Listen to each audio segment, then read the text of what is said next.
And we're back with Mr. Sam Harris. Sam, you were in the middle of a thought, and I interrupted you for a break. Please continue.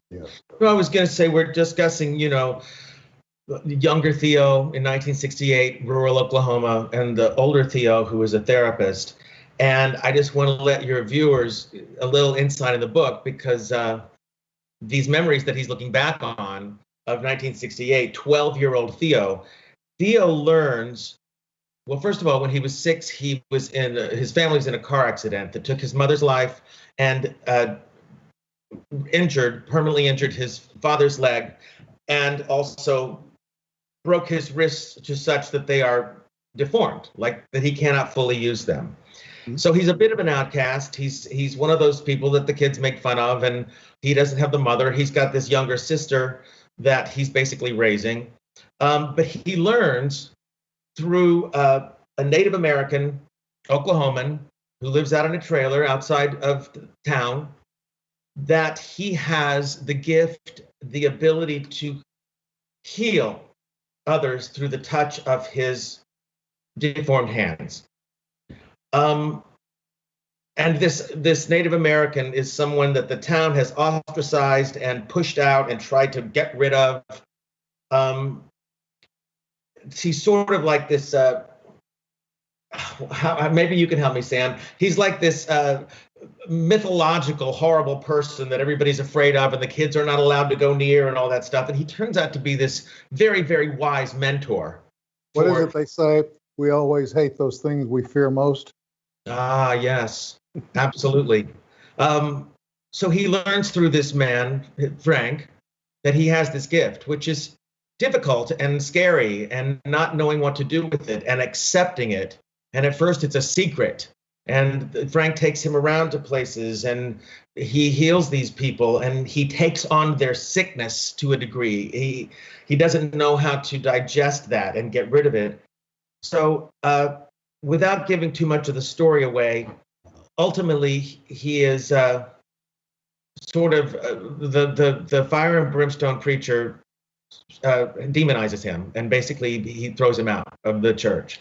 And so from there goes quite an adventure in which he is exploited, in which he's like put on the road, and the things that happen to him and his soul and the burden of this gift and the blessing of this gift and his relationship with his father and his father's guilt about the car accident. And it gets, as you know, Sam, it gets very, very complex. And a lot of the therapy sessions, because they go back and forth, there'll be a chapter, then a session, then a couple of chapters, then a session. And very often there are things mirrored from individual experiences that connect them and give him the courage, like we said before, to investigate a troubled past. And I want to say that there's a lot of humor here too, right, Sam? There is. And one of the things you've done for the longest, I kept thinking, doggone it, I've missed something. And I kept having to go back and reread segments with this one client.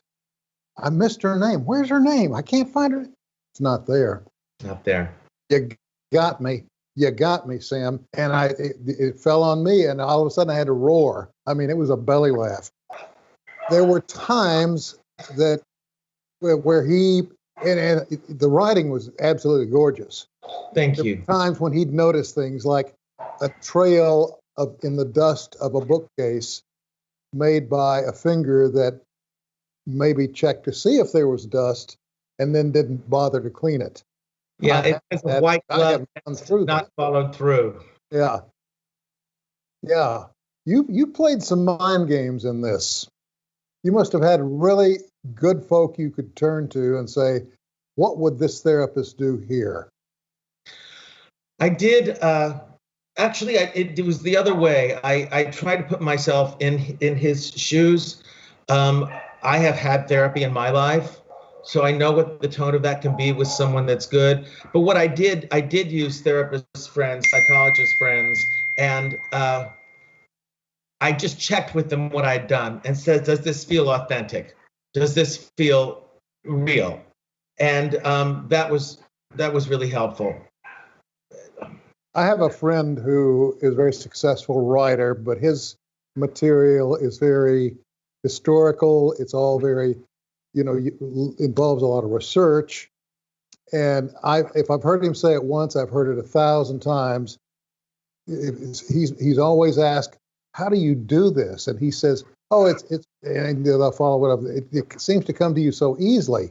And he says, "Oh, it does. All I do is have a seat and open a vein." And the same thing must happen to you. I mean, this was not an easy book to write, even though it's a very easy book to read. Wow, thank you. When I write, it's like your friend said.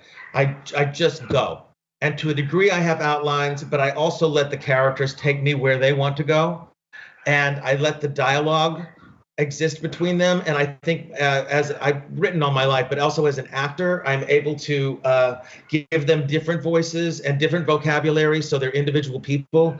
But I kind of just let it go to the degree, and I'm not trying to sound like channely or anything, but sometimes if I've written for a long period and I go back and look at it, I don't really remember doing it or how I got there. I just kind of let it go. The writing part is easy for me. The editing is what is never ending. And going back and fixing and detailing and then finding things that, come back. As you know, this plot gets very complex. It does. It's about connecting all those things. And I am a research freak too.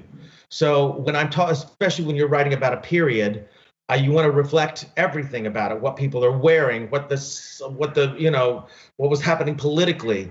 So I'm very investigatory. But as far as the actual soul of the characters, they tend to tell me who they are. Quick question at this point.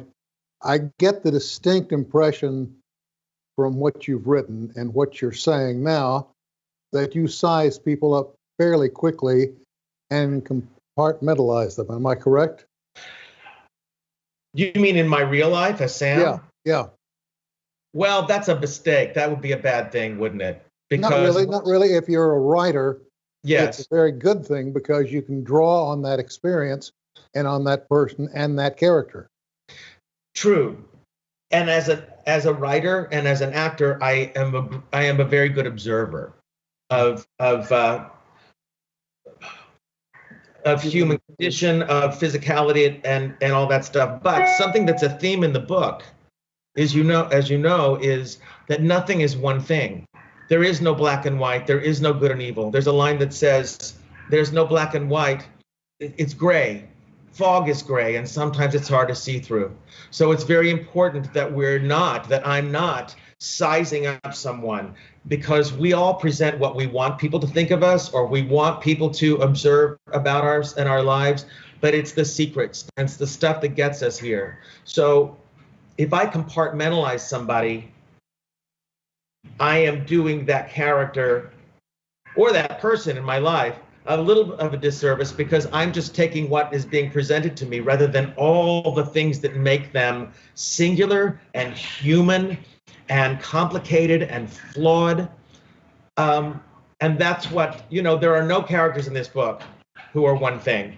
Even the most villainous are human. And that's really important to me. We're all flawed. Each and every one of us. God love us. We're all flawed. There is a character flaw or some dent in the eggshell, if you will, that as you're running your hands over the inside of the shell, you can feel the bump. Well, and the opposite is true too. Yeah. Right? Yeah. Because we can look at someone who we perceive as bad, and yet they are a human being and they got there somehow.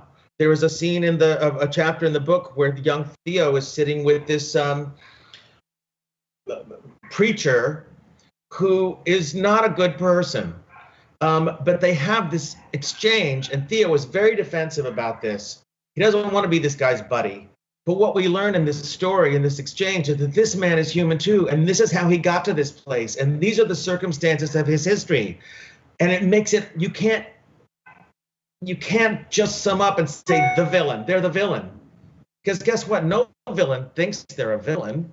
No bad person thinks they're bad. They're doing what they need to do to accomplish what they think they want. So that's what makes things rich to me. When I read books, I don't want a cookie cutter. I don't want 2 dimensions. I want to be confused by it. I want to think about them. I want to have heart for them, even if I hate them. That's who we are, right? As human beings. Well, let's ring the bell. Sam did it again. One more point on this, and we've only got about a minute and a half.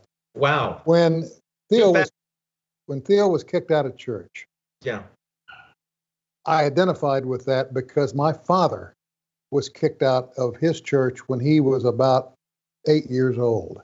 Really? Not because of anything he did, but because the preacher considered his family white trash and called him that. And my father carried that suitcase for the rest of his life. Hey, my friend, good job on this book. Thank you for the time. Thank you for the energy and everything you put into it. And where is it available? The best place to go, especially since everything's closed, is Amazon.com. And Sam, thank you for taking the time to read it and enjoying it. And it means a lot to me. It's a labor of love. It took me 4 years to write this. And it's my proudest effort I've ever done in my life. And I hope that it is, just as the book is about healing, I hope that it is healing as well for those who read. You've done an excellent job, my friend. And I look forward to the next one. Thank you again. And wear a mask. Absolutely. Everybody, wear a mask. All right. Thank you. Sam, thank you. My best to you and yours. Thank you. And to you.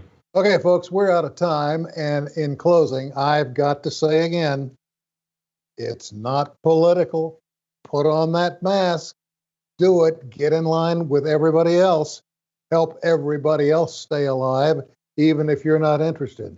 That's all the time we have for this edition. Thank you for being a part of it. For now, my friends, good night and good luck.